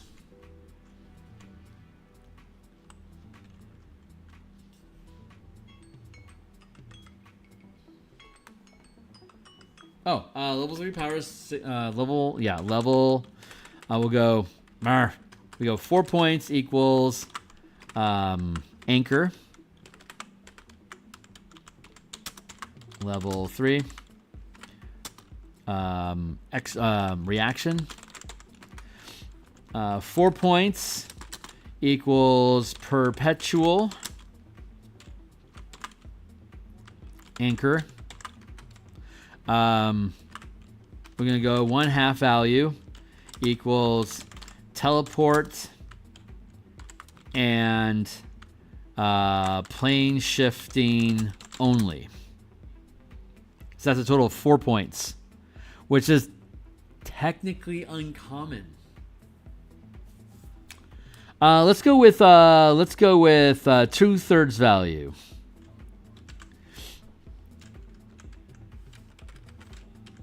That's cheap because it only stops teleporting and plane shifting. It doesn't stop movement, and it doesn't give you hover. So let's say that's 2 out of 3. That ain't bad. So that'll drop the cost down to 6 instead of 8, rounding up. And that is in fact rare. We're fudging it. It's not a great example, but it works.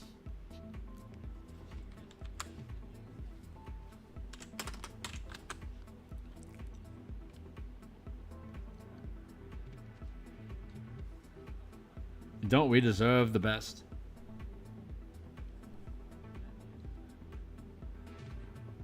We already did unspelled weapons. We don't do folding boats. We already did glamored studded leather. We don't do bags of holding. Okay, horseshoes of speed. Let's see what that does. This is probably just gonna be the fast. Those are cool. Set of 4 magic action. You can touch one of the horseshoes and the hoof and the hoof. That's the horseshoe. Magic action. Its speed increases by 30 feet. So it's a fast is a level 1 sustained power. So let's go to fast.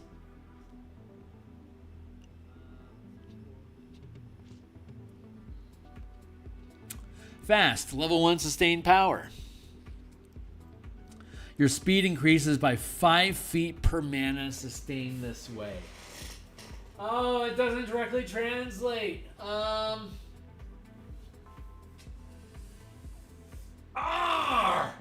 The best we can do. The best we can.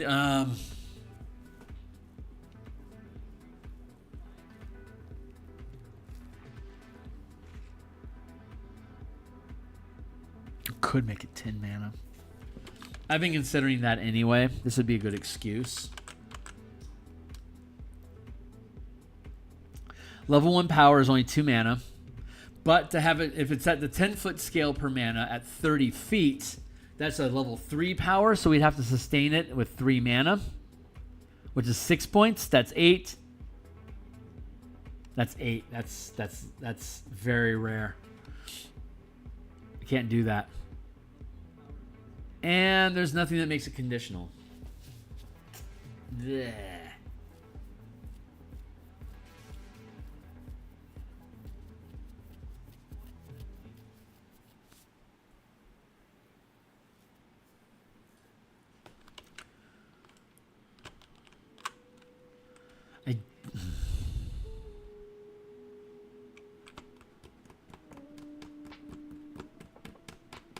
It is only 1 mana, right? It just depends on what your max level is. Is that why I made it 5 feet, or is it per mana? Per mana. That's, yeah. If it was just 5 feet increase per rank of power, like per level of power that you've gained,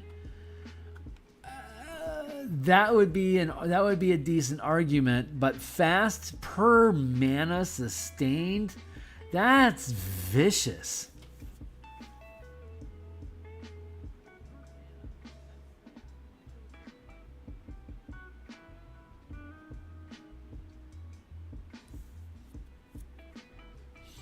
I don't want to do it that way. I want to change it. We're going to go with power shield. Hold on. Power armor is what we're looking for. Hold on. We're just going to steal power armor language. There it is. Yeah, plus your maximum power level, which is 1 to 5.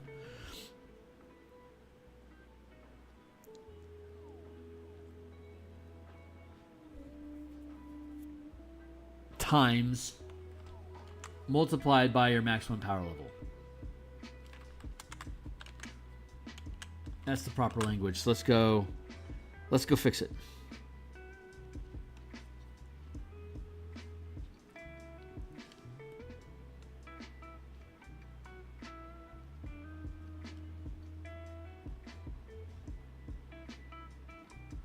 Thank you. Fast.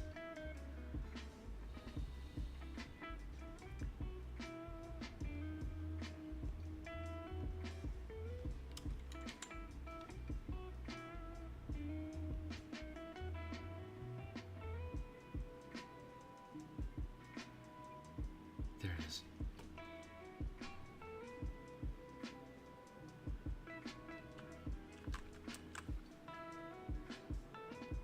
Multiplied by your maximum power level.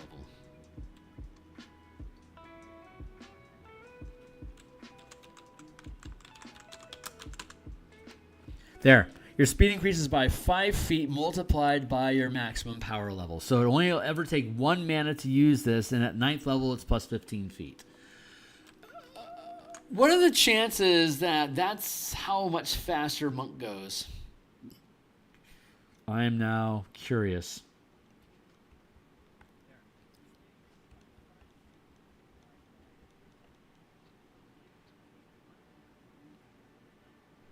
Yeah, it's 15 feet at level 9. That's funny. Yeah, it's 30 at 18. Neat. Neat. All right, that pans out. Nice. Okay. So fast. It's too expensive. We can't use a horseshoes of speed. It's just the points don't work out. So we'll have to skip that one. Sad. Better world as a result of it, but sad that we lose our horseshoes of speed. Not really. I don't care. Instrument of the Bard is no go. Ion Stone of Awareness. Hello.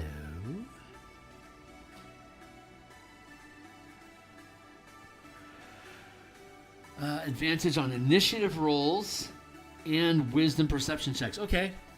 That's not gonna. That's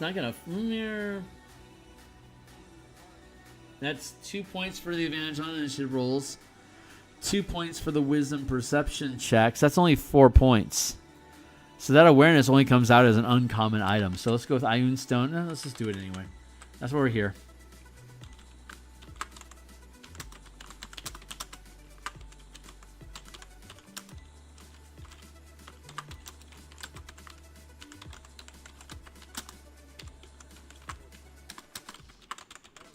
I think they're upgrading the value of advantage.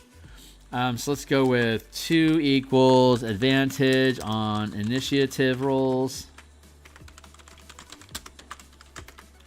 2 equals advantage on wisdom perception checks. It's not compliant. It's great, but it's not compliant. I'm going to leave it there anyway, just as a lesson. Oh, we could just do this.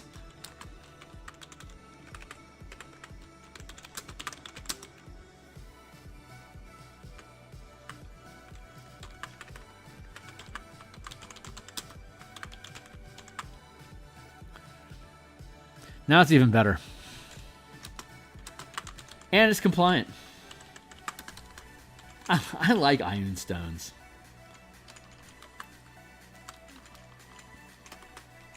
Okay, that jives. We made it jive. We made it better so it would jive. Portable hole does not fly.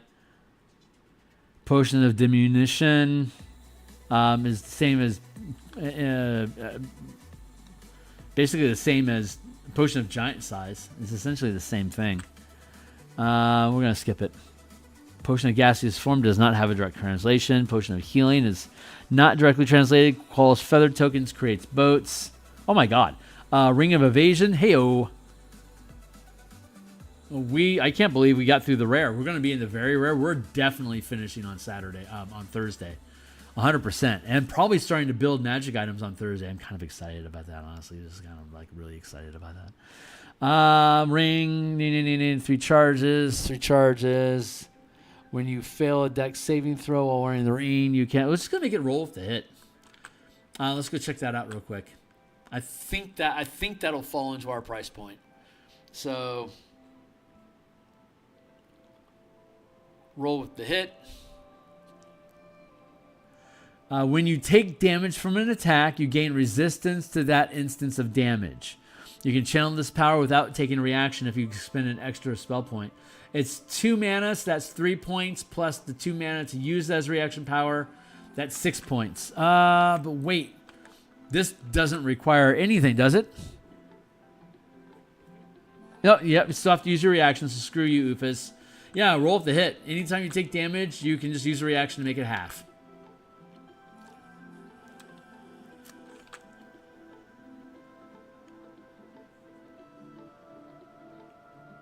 Oh, to succeed on the save instead. No, like I think roll up the hit works. We'll just call it Ring of Evasion just for the jollies. It still works.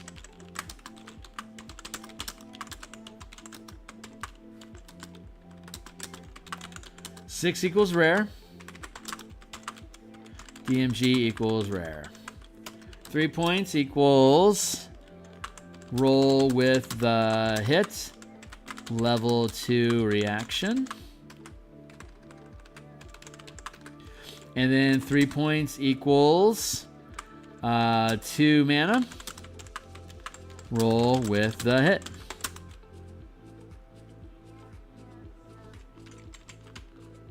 So anytime you take damage, you can use a saving throw to become resistant to that damage.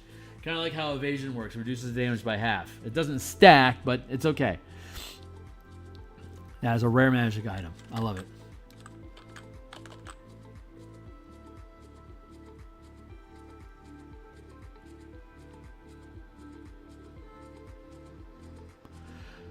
Ring of Free Action is the free action spell. That's level 4. Perpetual use is 8 points. That's too much. That doesn't jive. Rope of Entanglement. How do you work? The rope is 30 feet. The rope, magic action, port.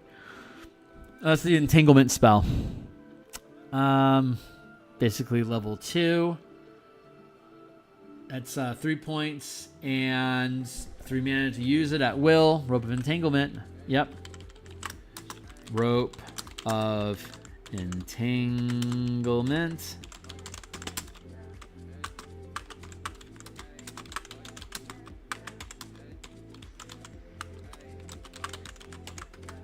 This system works for any spells up to level 5. Beyond that, it breaks.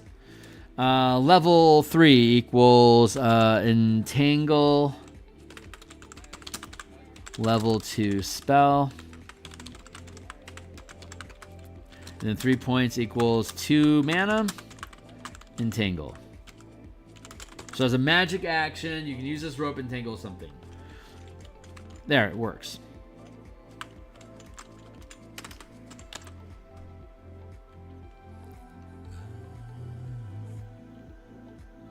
Staff of Healing doesn't fly. Wand of Enemy Detection also doesn't fly. And that's it. So now we're on to very rare magic items. We will go through. Yeah, we're going to finish we're going to warm up on Thursday to finish to go through very rare and legendary items. I don't expect them to jive very well, but we're going to go through them.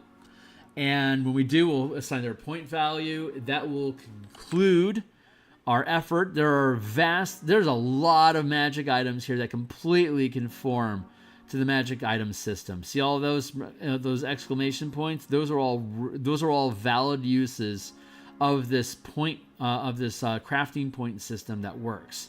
So it works with a lot of magic stuff. Now that we see that it often works, unless they're just making up stuff like this, like this lets you turn inside out. It's like, there's no power that lets you turn inside out, man. We don't do that. As long as it complies with what powers and spells are already capable of doing, we can use this point system reliably to be able to hit that level of rarity where we want it. That's going to allow us to, again, scale magic items from common to legendary as progressive magic items. I think the idea is to put like 30 or 40 of them into the book to have a wide array of items that are basically like we'll probably go with 30. That's plenty. But 30, again, every level of rarity, because all these items are designed to scale up, evolve at higher levels. Like when you spend like a downtime, like a week of downtime activity, meditating with the item, then it automatically upgrades. Or like you could do it, like you could attune to the item and spend gold to attune to it to make it quick. Either way, we can do it either way. We could even burn mana to attune. That would work. But we're gonna make a separate book out of it. So, yep, that's it for now. And then we should be able to finish the very rare and legendary implements, and then we'll just, like I said, we're just gonna start building out magic items. So I am really excited about Thursday's session. I'm gonna be back in the morning to do more book cover artwork.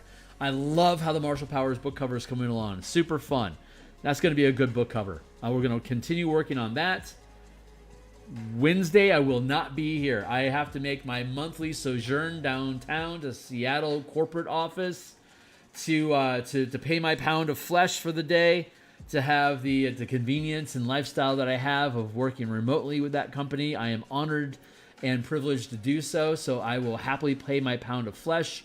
So I will not be here on Wednesday. Thursday morning, we'll be back continuing to work on the Martial Powers book cover. Thursday night, we'll be back here as we plan to continue and finish this list. Friday morning, we'll be back doing more Martial Powers book cover artwork.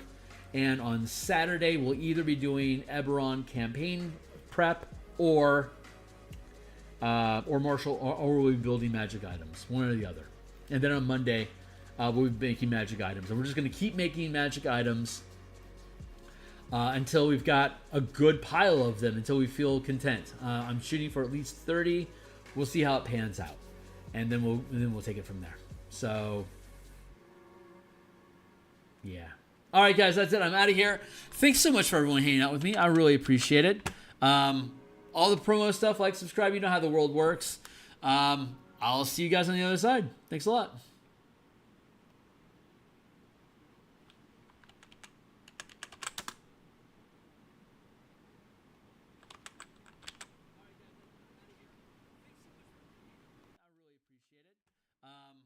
All the promo stuff, like